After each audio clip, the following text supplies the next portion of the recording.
If you're going to hear me. Okay, so this is not going to be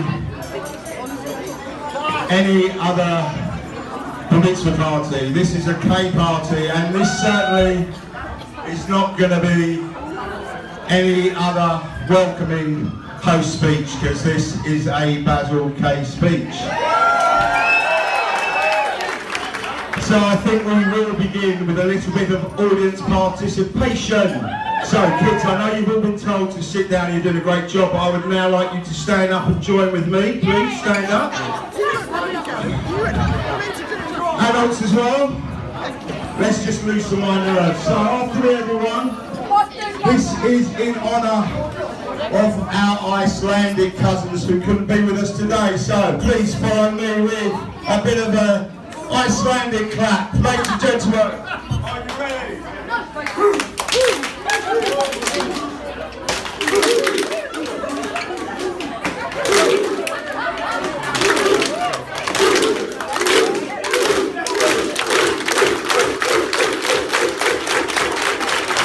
Thank you very much.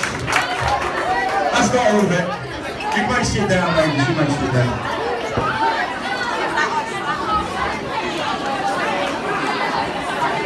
Okay, so I'm going to be honest with you all. Please. I nearly didn't make it here this evening. I had to go to the doctor during the week. And the doctor said to me, "Come in, Mr. K, what's the problem?" I said, "Doctor, it's very embarrassing. Whenever I walk down the street, women throw their underwear at me." He said, "Mr. K, you've got that Tom Jones disease." I said, "Tom Jones disease, is that common?" He says, "It's not unusual."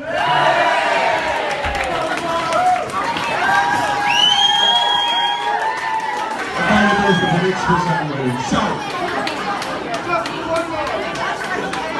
I'm here all night. So I was thinking on the way here this evening, how can I make a 45-minute speech in front of you all without using any bad language? Very difficult for me. So there's two things. One, you'll be pleased to know that 45 minutes has been reduced to 10. Okay? Well, nearly. And you're going to have to work with me, because a lot of people know I do have a habit of using bad language. So we're going to substitute words tonight, and hopefully I don't mess it up. So in order not to offend any of the children, any of Lisa's very posh friends, none of mine, but Lisa's very posh friends. So we're going to substitute some words, so you're going to have to work with this, okay? So instead of the F word, I'm going to be saying Donald. And instead of the C word, I'm going to be saying duck. Now I hope I don't make any mistakes, okay? Okay, so it's Donald and duck, work with me. Okay, so we've got all our family here. We've got friends here. We've had people travel from as far away as Bushing. We've had people travel all the way from Ragland. And we've had people travel all the way from Southgate. We have my good friend Gary, who's made a long journey from Brighton. Thank you, Gary.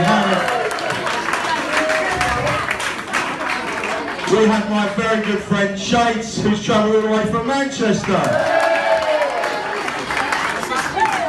But beating them all, Freddie's uncle, my brother Lawrence, who's travelled all the way from Australia.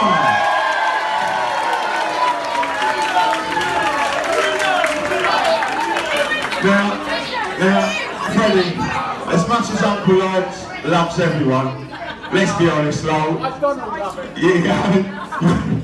you haven't travelled all the way here just for Freddie's Mitzvah. I think everyone knows Lawrence is here to see Tottenham's run into the season, so that's really why it's here. But it's lovely to be surrounded by all three of my brothers tonight, who have joined in with my brother Clifford, my other brother Jockey, who's joined in with all the family celebrations today, so it's lovely to be surrounded by them.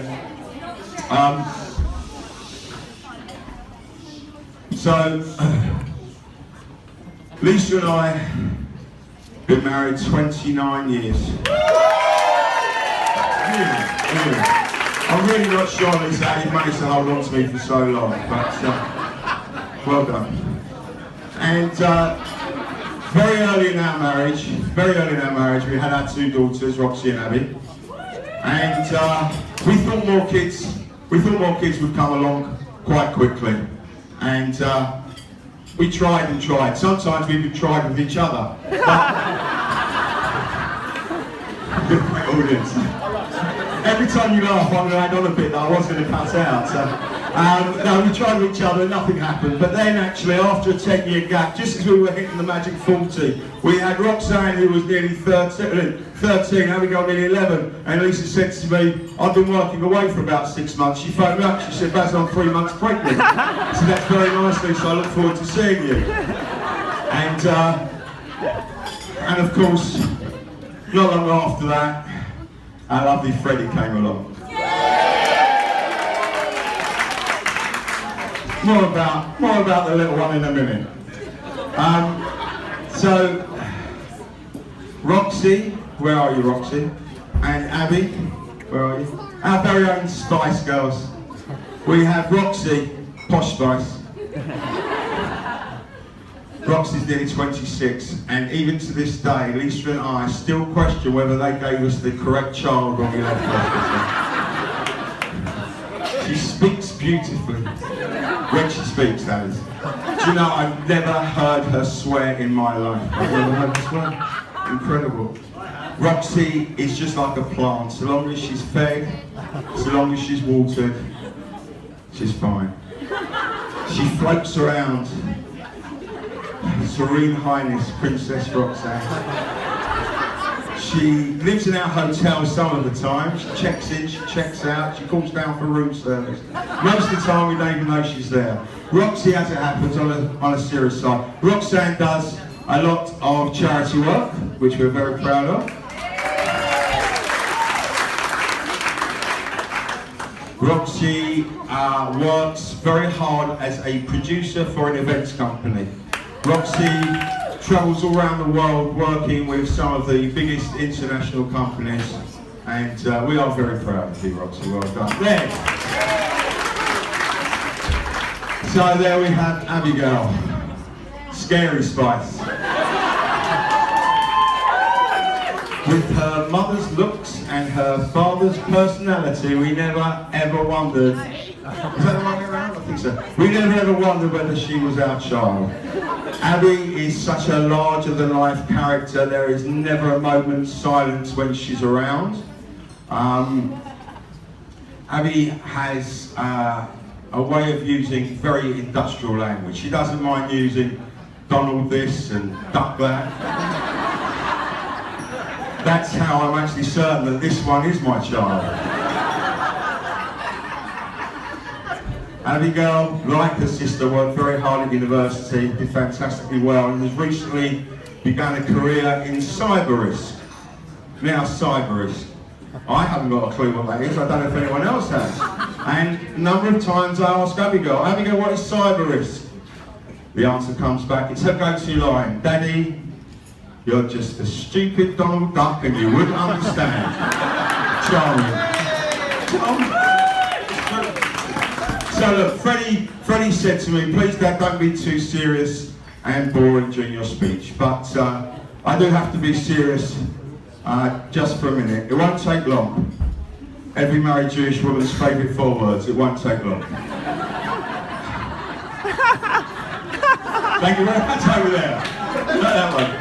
So, there are some special people here tonight. Unfortunately, there are also a couple of special people who aren't with us. Freddie's grandfather, my father Martin, passed away nearly 4 years ago. He would have loved to have been with Freddie in shorter day. He would have been so proud. And whatever anyone believes in, I have felt him around us the last few weeks. So I do hope, and I believe that somewhere he's looking down on Freddie today. Also, my wonderful father-in-law, he would have loved to have been here. Unfortunately, he hasn't been able to make it, but we are blessed to have my wonderful and gorgeous mother-in-law, Yvonne, sitting at the back.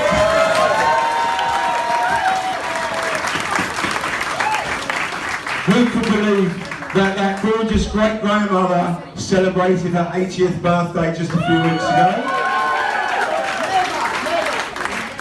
And sitting next to her also, one of the most wonderful people I've had the pleasure of knowing for 52 years, my wonderful mother Marion,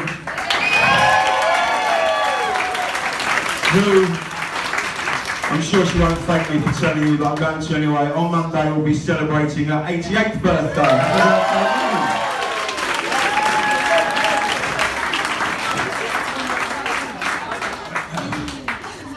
Lisa Kay. Where are you? Okay. So,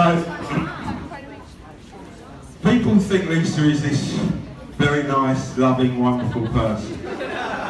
This is my opportunity to tell you exactly what life is like with Freddie, Roxy and Abby's mother, my wife Lisa. Lisa lives in a very strange world where fact and fiction are very blurred. I'm sure most of you don't realise that Lisa actually likes to drink quite a lot. 6 nights a week you'll find her in the pub. Not just any pub, she's a very loyal punter of pubs. She goes to only 3 pubs. She goes to the Woolpack. She goes to the Rovers Return, and she goes to the Queen Vic. She is there 6 nights a week, and when she's there, if you try and phone her, if you try and speak to her, if you try and catch her attention in any way whatsoever, she goes absolutely Donald mad. She gets very stressed out when she's there, very stressed out. She doesn't stay there too long. When she comes home, she doesn't want to know anything. She doesn't want to know anybody, excuse me.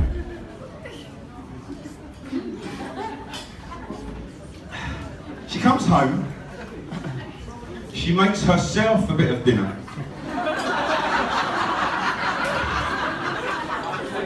We're not going to make any jokes about Lisa's cooking because, as we know, Lisa's cooking is no joke.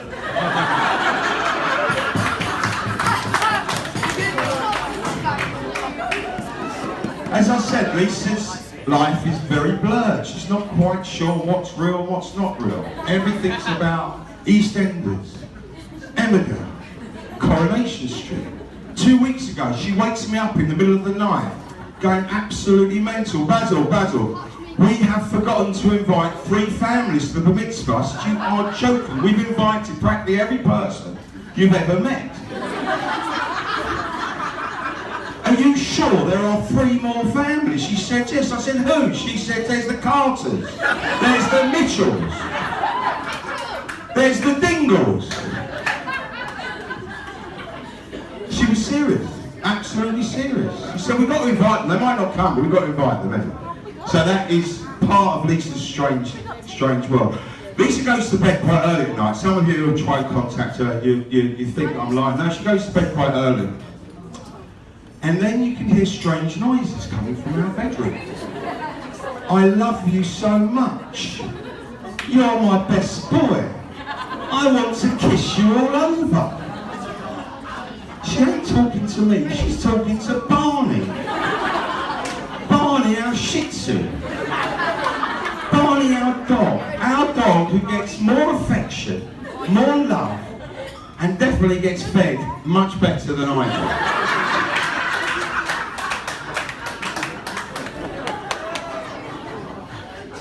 Okay, I've got to tell you another story about Lisa, and she won't thank me for telling this. It's a story that has to be told. I need to give you a bit of background. It goes back about 7 or 8 years ago, okay? She doesn't like talking about this time in her life. This is quite serious. She doesn't like talking about it. She was very, very ill. I'm sure those of you who knew her at the time remember that unfortunately Lisa was rushed into hospital, okay? She was very ill. A lot of people, in fact, didn't realise how ill she was, okay? She was suffering from heart failure. There was a lot of time taken on whether she was going to be okay, alright? And thankfully, very quickly, the doctors worked their magic and she was recovering. Okay, now that was great news. Okay, so the doting husband went to visit her every day, and on about the third or fourth day, the doctors called me into a room. They said, Basil, we're a bit worried about Lisa. I said, what's going on? I thought everything was fine. They said, no, everything's fine. We just think she might be having a bad reaction to her medication. I said, why, what's going on? So they said, every evening, when everyone's falling off to sleep, she gets out of her bed, she runs around the corridor, she runs into all the rooms, and she's showing everyone her Auntie Mary. I said, Auntie Mary? She hasn't got an Auntie Mary. I don't know what you're talking about, her Auntie Mary. She said, Basil, she's lifting up her nightdress and showing everyone her duck. She's saying, look at my duck, look at my duck, look at my duck, look at my duck. Now,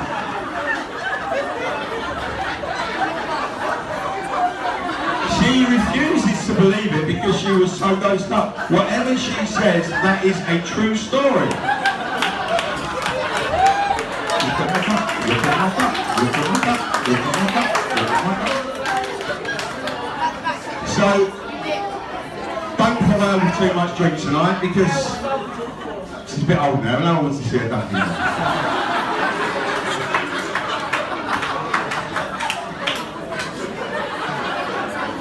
Lisa, you look stunning in short today and you look wonderful this evening.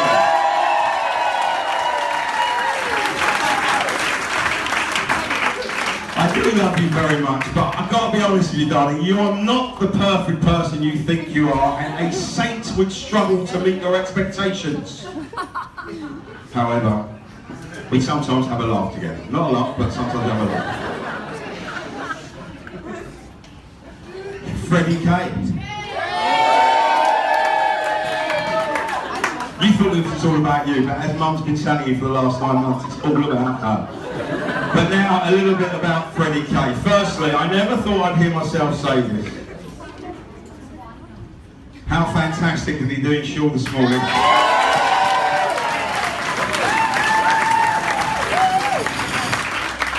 I have to tell you, I have spent the last 9 months being the Mitzvah police.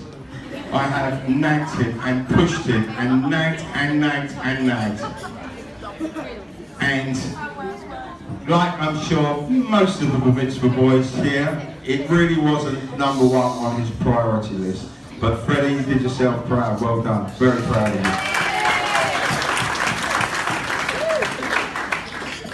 you. So, who is Freddie K? Who is Freddie K? That is the question that Lisa and I get from every parents' evening, every teacher we see. Who is Freddie K? They never know who he is.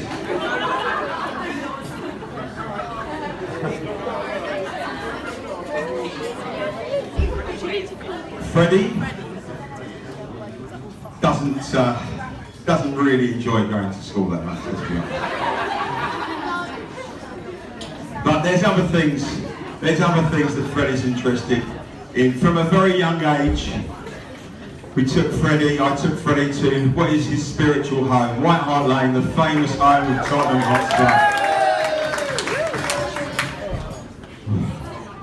Freddie likes chips. We had chips on the way to football, we had chips on the way home from football. For a while I thought he was only coming for the chips, but as he's got older, he realises how fantastic it is to be seeing Tottenham Hotspur, and we've been to some away games together.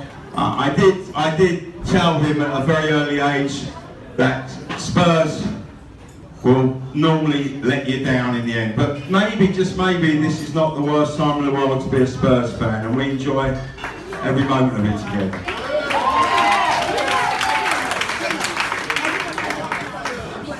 So Freddie, this is also a chance for me to tell all your friends exactly what you're like, and your friends' parents who think you're this lovely, polite, kind and caring child.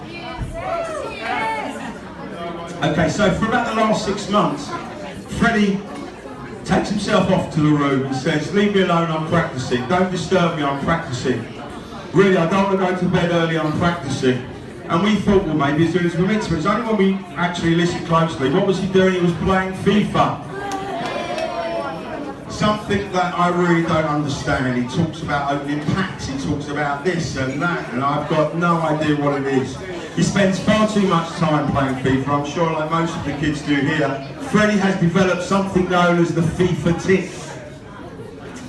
You know when Freddie's lost the game on FIFA? Because he stomps around the house going, dum, dum, dum, dum, dum, dum, dum, dum, dum. So proud of you, Freddie, so proud. Freddie has also got a thing about watching fully grown men roll around semi-naked, trying to grab each other's parts under the disguise of what's known as WWE. He spent hours and hours with his friend Trav watching the wrestling, and it's still, as far as he's concerned, real. I've tried to tell him it's not real life, Freddie. It's all fixed, but he won't believe me. Huh? Santa Claus is good. Freddie, excuse me. Freddie is now at an age where he's very interested in certain parts of his body.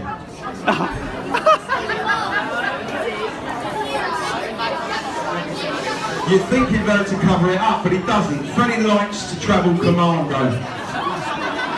Freddie very rarely wears underwear. I did check tonight, so don't worry about that. He's fully dressed tonight. But Freddie's become infatuated with a certain part of his anatomy. Dad, what do you think? Is it going to get any bigger? Is it going to grow? Is it going to be a large one? Well, son, take a look at me. Take a look at your three uncles. There is only one thing on your body that's going to be bigger than average, Freddie, and that's your nose, unfortunately.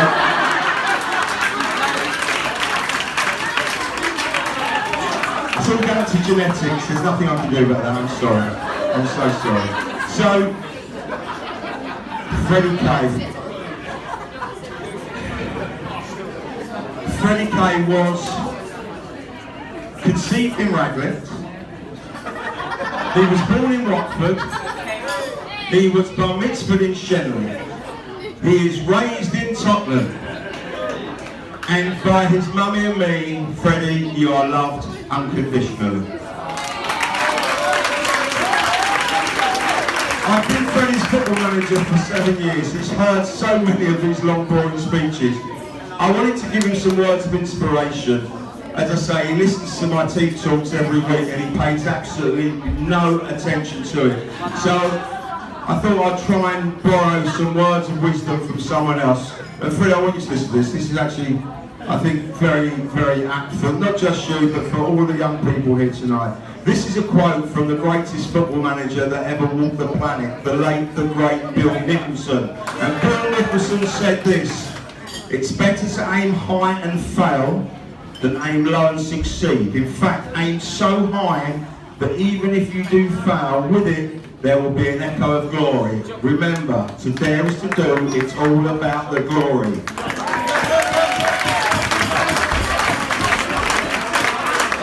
Okay, I'm nearly done. Okay. Freddie, we love you very much. I'm going to share one more story with you all before you get fed and before you get entertained by Crazy Martin, okay? Now, this has got nothing to do with Freddie. This has got nothing to do with the Mitzvah. This is a story I wanted to share with you anyway. So you might have guessed that for many years, we've gone to Tottenham. Okay, we've gone to Tottenham. You meet all different types of people at Tottenham. And I met this guy there many, many years ago. And before every game, even before Spurs have kicked off, he's very, very upset, very moody. What's wrong? What's wrong? He hates his wife. Okay, hates his wife. We call his wife Shirley. I don't want to upset anyone in case you know the person I'm talking about. That's not her real name. We're going to call her Shirley. And we're going to call him Dave. Okay, Dave and Shirley. That's what we do. So, Dave is always moody before a game. He always complains about his wife. I hate my wife, I hate my wife. So everyone says, Dave, why don't you just leave her? So he says, well, you might not believe this, but a few years ago I was praying to God. I work with gooners. I've grown up with gooners. Shirley's family are all Gooners. All I want us to do is finish above the Gooners. Just once, finish above the Gooners. So I prayed to God, and I said to God, please. And God spoke to me. He said, Dave, if you are a good husband, if you are good to your wife, if you never leave your wife, one day, Spurs will finish above Arsenal. This year. Now this has been going on for 20 years, and Dave comes to every game and he's like, oh my God, it's never going to happen, it's never going to happen. So he said, well, you're just going to have to leave. He said, no, God has told me if she leaves me, Spurs will finish above Arsenal. A couple of weeks ago, nearly done, a couple of weeks ago, he's at Tottenham and he's smiling, he's jumping up and down, he's high-fiving everyone. He goes, what's going on, Dave? What's going on? She's left me. So everyone's up, everyone's cheering Dave, she's left Dave, because we all know what that means, don't we? We all know that Spurs are going to finally finish above Arsenal. So I said to Dave, what happened? How come she finally left you? So he said, well, I came home the other week from Wembley. We'd just been knocked out of Europa League. I was absolutely gutted. And I'd forgotten it was her birthday. I get home, she's made dinner, she's all dressed up all nicely for me. And I'm just not interested. I can't face it. Again, I'm talking to her. I said, Dele Alli got sent off. Harry Kane had a night. So, she stormed upstairs. She comes down, she's packed her bags. She says, Dave, enough, I'm leaving you. So he said, really? Why are you leaving me? He said, do you know what? I finally realised. The man you buy the programme off at White Hart Lane, you love him more than you love me. The man who serves you chips in the chip shop, you love him more than you love me. Dele Alli, you love him more than you love me. Maurizio Pochettino, you love him more than you love me. I'm leaving. I'm gone. Because you love Tottenham more than you love me. You know what they shouted out? They shouted out, I love fucking Arsenal more than I love you. Have a great night, everybody.